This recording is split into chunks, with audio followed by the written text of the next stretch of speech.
Good evening. Tonight on Feedback, we'll be talking with Doug DeGroot from SeekBooks.com and EMT and volunteering. That's all coming up today, and we'll be talking about the presidential election, of course. All coming up tonight on Feedback.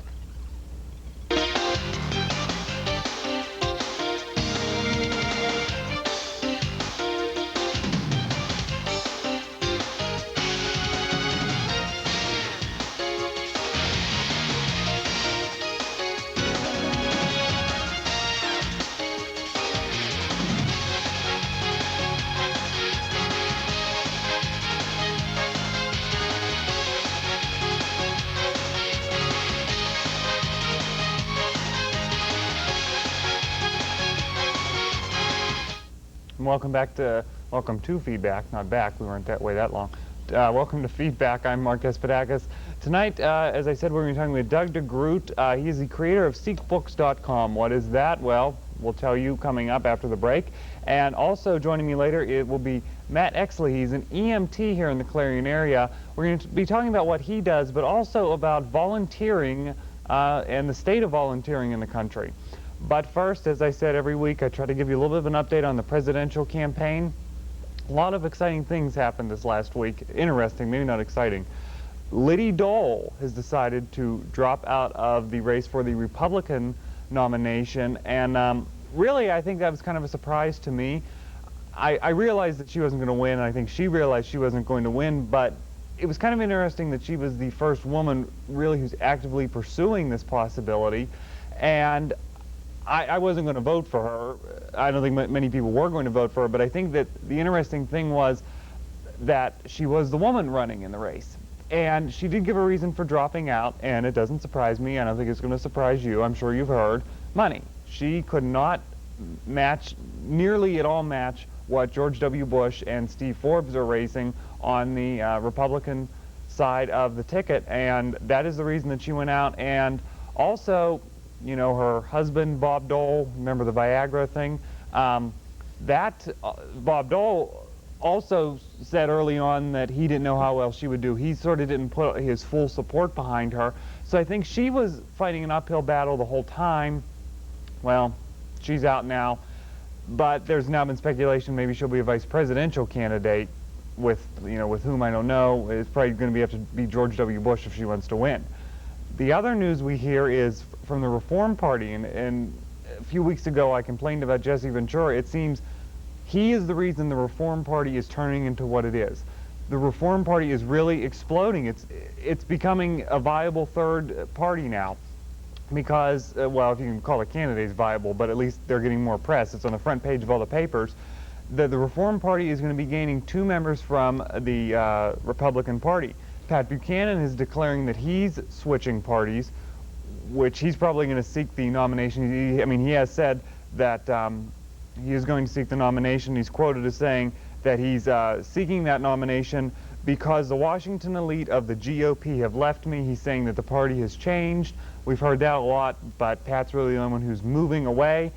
And the other one who has switched his party affiliation is Donald Trump. Now, as I understand it, he's not really in the Reform Party. He's in the Independence Party in New York, which is a branch of the Reform Party, but it's another step toward him possibly becoming the candidate on the Reform Party side. Well, I just think that's actually ludicrous. I wouldn't want him to be the president, but it brings up the whole thing about a viable third party, and the Reform Party maybe becoming the viable third party in this country, even though the candidates are kind of strange. But it's also going to pull some votes away from the Republican side, so I don't think George W. Bush is going to be too happy that Buchanan and Trump are going to be pulling some votes away from him, but then he has those Liddy Dole votes he might make up, so it might all work out in the end. But that's my weekly update for you on that. I think it's really interesting. This presidential election, as much as I've been complaining about it, actually has been pretty interesting. So look for another update from me probably next week. But what we're going to do now is we're going to take a break. When we come back, we're going to be talking with Doug DeGroot, the creator of SeekBooks.com.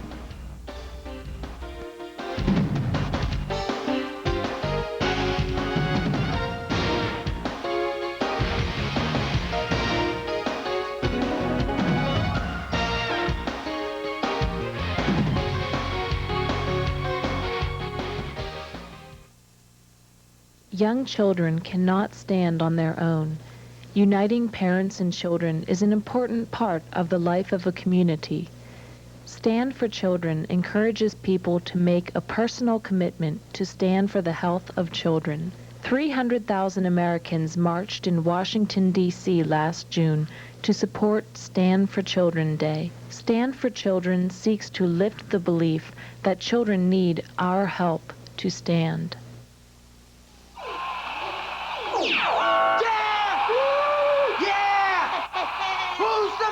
It's my birthday. I'm the man. It's my birthday. Exercised lately?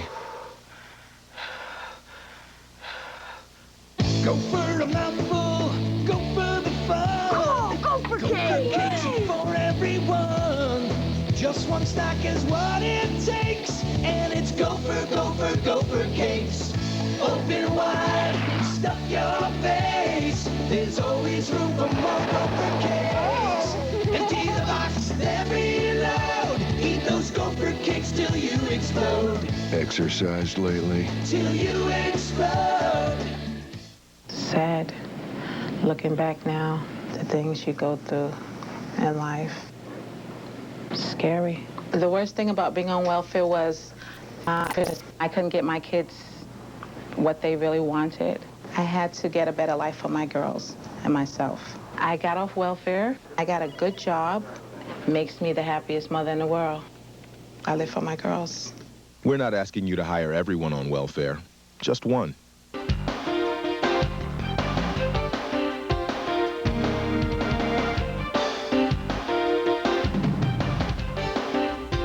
Welcome back to Feedback for this Tuesday night.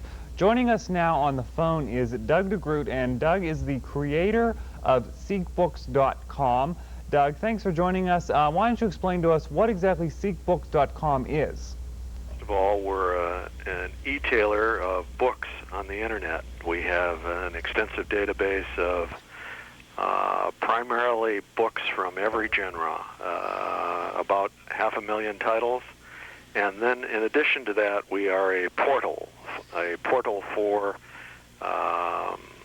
all of the websites that deal with books. We have over 7,000 independent publishers that have their books listed in our site, where consumers can come directly looking for, as an example, children's books by authors that they would not find at someone like Barnes & Noble or Borders or Walden's or your traditional bookstore. They may be regional titles, titles on turkey calling, or titles on any one of the subject matters that you might not find in your regular store. Now, I was reading in this press release from a little bit earlier that you sent us that also on the website there's going to be books by independent authors and small publishers. Now, does your site, you were talking about genres, but does your site also offer things for these smaller writers and smaller publishers?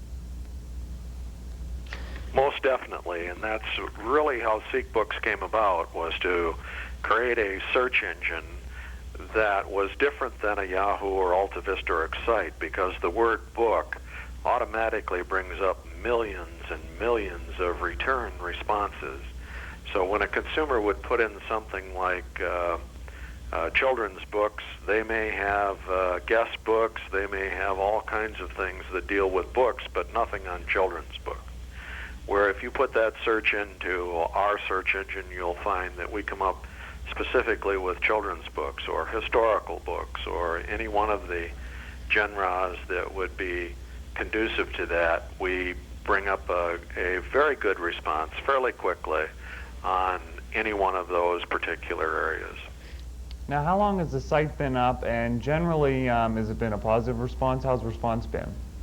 The site started off in 1997 as SeekBooks, and we've gradually gone into the retail side of it as well as assisting publishers. We now, as I said, have over 500,000 titles and sell the most popular books all the way out to books that are very obscure or specific genres that might not have as much play as you would find in the normal bookstore.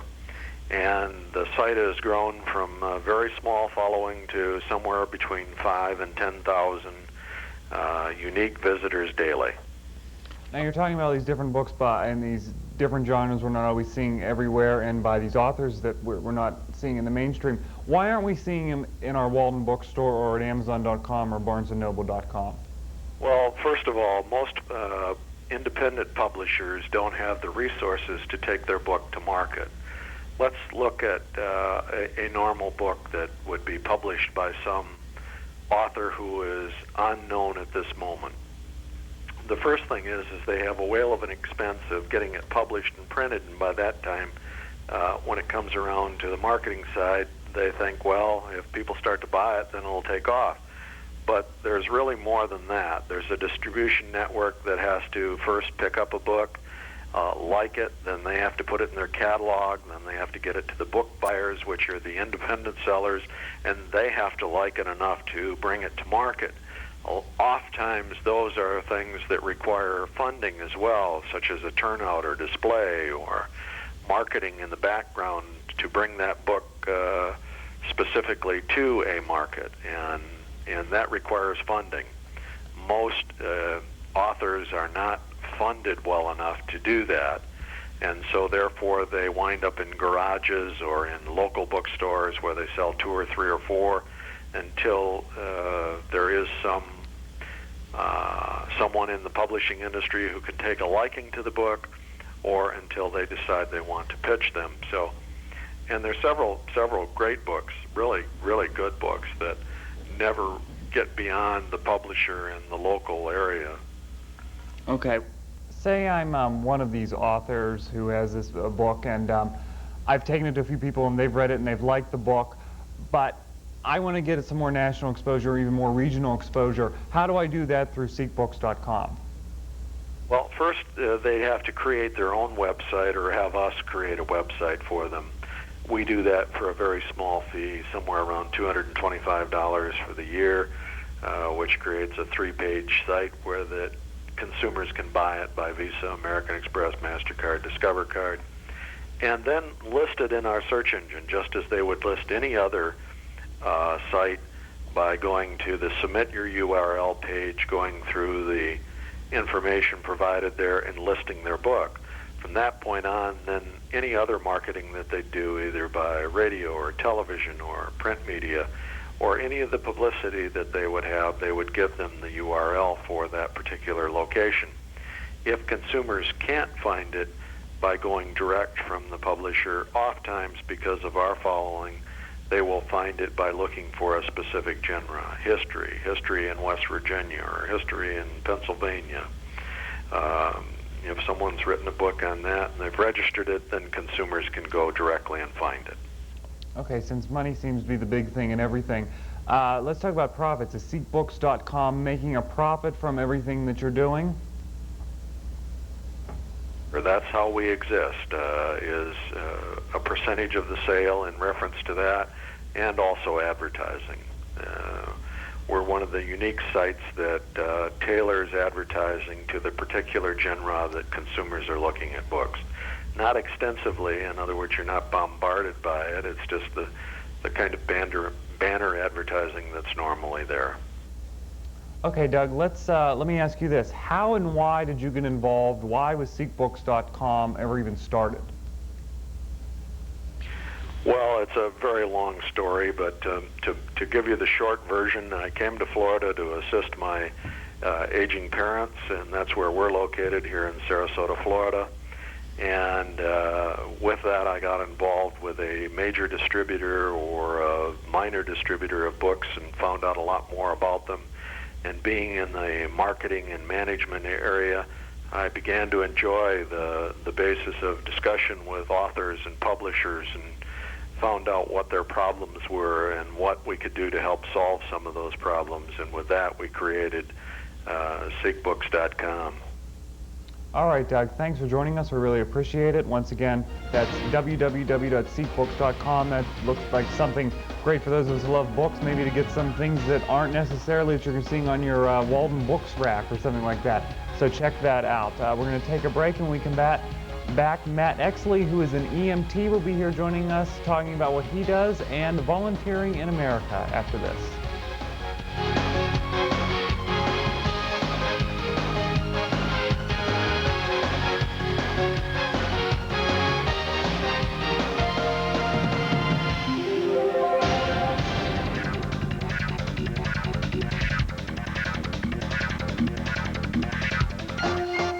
Introducing new frequent phone hours. Use the phone just 8 hours a week and get this free phone cradle.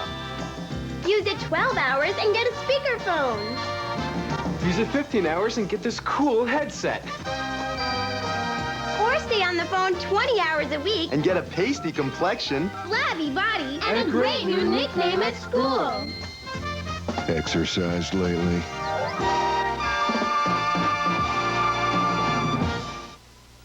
I like all my friends to be there. I want my mother to be there. My hair's gonna be done so beautiful. A lot of music, a nice blue dress. I want to be beautiful for every single person that goes there.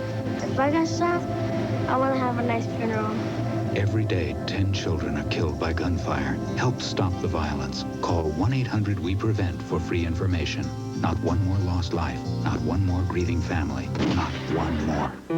It's not just about making plans. It's about making a difference and taking an interest, not just earning it. At Edward Jones, it's about more than investing. It's about knowing you. My every hope, my life, my world, it all begins with a dream. Edward Jones, investing in you and your dreams. In Clarion, see Gary Martin, located on Main Street. Phone 226-7896.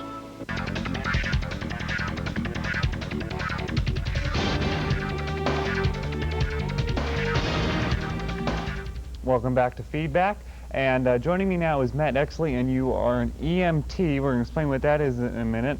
But you're here to talk about all the really, I think people do give a lot of credit, the good work that people in the medical field do. And we're going to talk a little bit about volunteering. But first, let's start off with what you do. Where do you work? What's an EMT, and what do you do? I'm an emergency medical technician for Knox Ambulance, Shippenville Ambulance, and Seneca Volunteer Fire Department in Venango County. An EMT is sort of like the middle of the pre-hospital medical field. There's a first responder EMT basic, which is what I am, EMT paramedic, and then a healthcare professional, which is like a pre-hospital registered nurse. And what I can do is I do basic life support. I'm usually the guy who puts splints on, stops bleeding. It's like first aid taken to a new level. I can give certain drugs.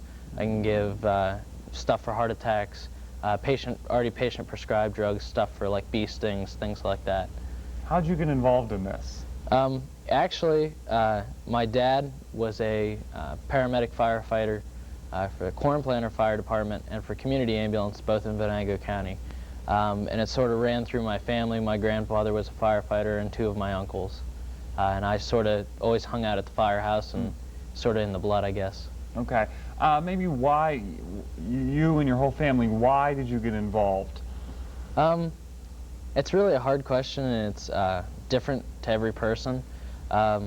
Personally, I got involved because I never really found, this is the only thing that I really found that gave me a rush, and that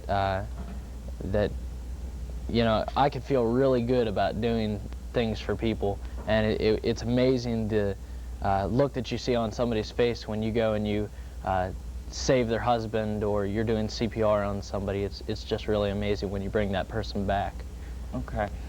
Maybe take us through what, logistically, like what actually you do. Like when you get a call, what do you do? Take us through maybe the normal, if there is a normal. Okay. What usually happens is when a person recognizes the medical emergency, we try to teach the public that that's the first step. You've got to recognize that there is a medical emergency, because otherwise we're never going to get there. Then what happens is they dial 911 in Clarion, Venango counties, and that goes into the 911 dispatch center. 911 dispatcher is specially trained, and they will take your location, what the problem is, things like that. and then they will relay to us on these pagers right here, actually. They'll set off a series of tones, and that sets off the pager, and then they'll go ahead and dispatch us to where we need to go. And then if I'm not in the station, I drive to the station.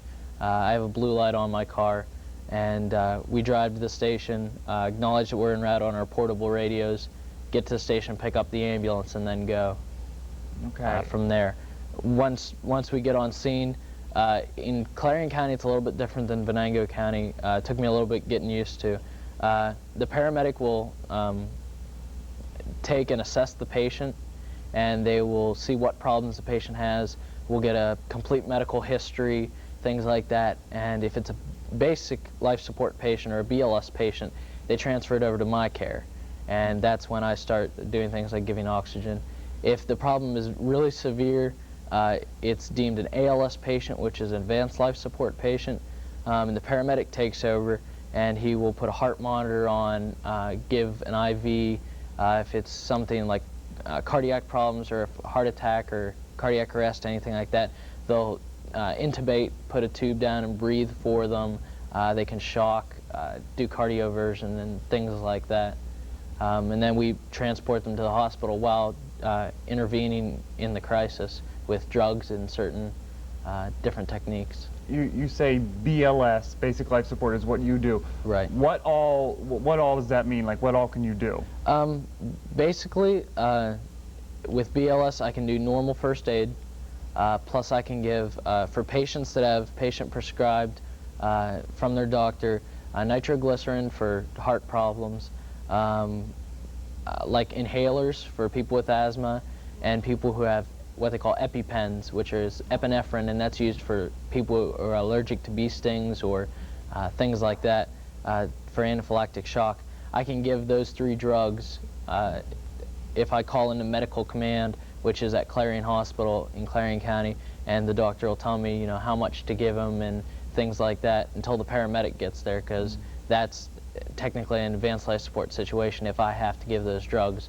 And the normal drug that I give is oxygen. Oxygen is one of the biggest things that we give because it's the #1 life priority function. And that type of stuff, we can do what they call use an automatic external defibrillator, or AED. And if we find a person in cardiac arrest, we can shock them back with applying 2 pads to the patient's chest, and the machine actually talks us through it. You have to have special training in it, but just in case some people are nervous, it talks them through it. And we actually, at my fire department, we had just gotten the AED and certified in it, and I think it was like 2 days later or something like that, we actually saved somebody. They had a heart attack alongside the road, and we shocked them back into a normal rhythm, their heart working again. Speaking of training, what do you need to do that, like to become what you are? How many years have you been training? How many years have you even been doing this? Okay, I started as a first responder in Pennsylvania, which can't give drugs like the EMT or paramedic, and you can't use an AED. And that was, I think it was something like 80 hours. And that's the very basic medical training you have to run anywhere with EMS. Then I became an EMT, which is 120 hours, and that was our class for like Monday, Wednesday, and an occasional Saturday for 8 hours on a Saturday. And we learned all our things there. We did a lot of classroom and a lot of practical work, so that we actually have to practice on bedside manner too, because we have to be really courteous and caring when we walk in so that the patient's not scared. Right. Is this a paid position? No, actually I'm a volunteer with all 3 agencies. Okay. Is that generally the norm? It depends. At Knox and Shippenville we have paid paramedics, because paramedic training, it's something like 1,000 hours, or it might be something like 400, and I think it is in Pennsylvania 400. But the paramedics have to spend so much money on their training and so many hours, they almost have to be paid, because you can't spare that amount of time. The EMTs are usually volunteer. Okay, and you were talking to me earlier that, is there not enough, or can you always use more? Actually, we can always use more, and there isn't enough. There's a lot of times we don't have the EMTs for the call. Luckily, the 2 agencies that I work for have like 5 or 6 in each department that come on almost every call because, you know, we have to. In my fire department, though, we always need people, and actually in both EMS and the fire department, because you can, you know, even if you're 85 and you're retired and you don't want to go into fires or you don't want to take the training to become an EMT, we always need drivers for the vehicles. We need people for fundraisers because, I mean, it costs a lot to stock an ambulance and buy one. I think the last ambulance we bought was something like $80,000 stocked. And that's a lot for a volunteer agency, not-for-profit volunteer agency to, you know, take up. So we can always use people no matter what the age. If you want to do bingo or fundraisers, anything like that, dinners, or clean the trucks, drive, whatever, we can always use people. You know, it's interesting. I was just reading something last week or the week before saying that due to the good economy we're having right now, more people are just donating money and they're not actually getting out there and volunteering. So we're seeing a volunteer shortage in charities and all kind of aspects around the country. So, I mean, obviously, locally, we're even seeing the same thing. Actually, in the fire service and emergency medical services aspect, a couple years, or actually last year, I got some information on it, and the fire department, the volunteer firefighters and volunteer EMTs saved the taxpayers in Pennsylvania somewhere, I think it was around $22 million in taxes. Wow. Because that's how much it would cost for all the volunteer firefighters to be replaced with paid people. So they're actually saving the taxpayers money.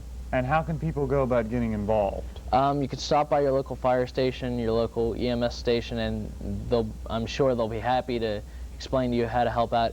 Or Pennsylvania has a 800 number that you can call.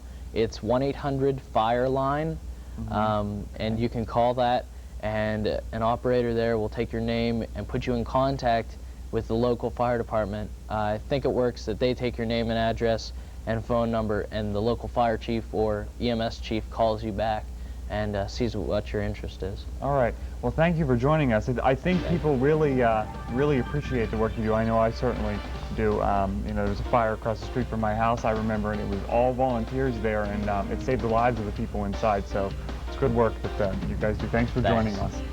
Take a break, and we'll be back to wrap things up in a minute.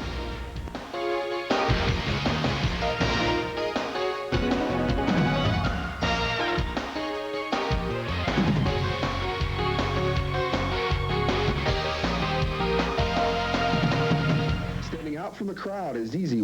You stop in at Fashion Bug, located in the Clarion Mall. Whether you're looking for junior trendy, girls, or fashion for women, they have it all with many different styles. With our newly expanded shoe and accessory department, you're surely to find that special touch to enhance that new outfit. And if you have a fashion question, our experts are here to help.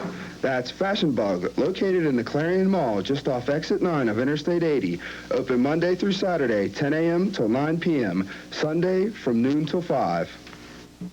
Where have all the children gone? Long time passing. Every day, 10 children are killed by gunfire. You can help stop the violence. Call 1-800-WE-PREVENT. Not one more lost life.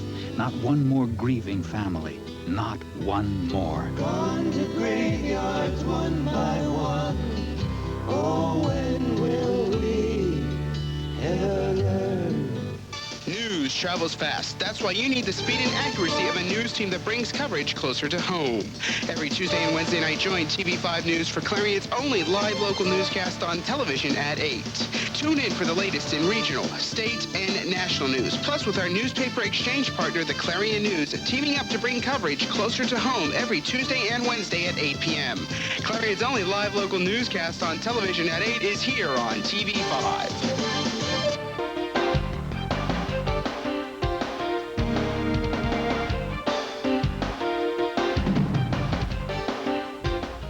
And welcome back. We want to thank Doug DeGroot from the creator of SeatBooks.com for joining us, and Matt Exley from he's an EMT and talking about volunteers. Thank him for joining us, and join us tomorrow night on Feedback when Jerry Altenberg will be here. She is the new Director at SAFE here in Clarion County, and Jason Natsky, excuse me, I'm lost. Jason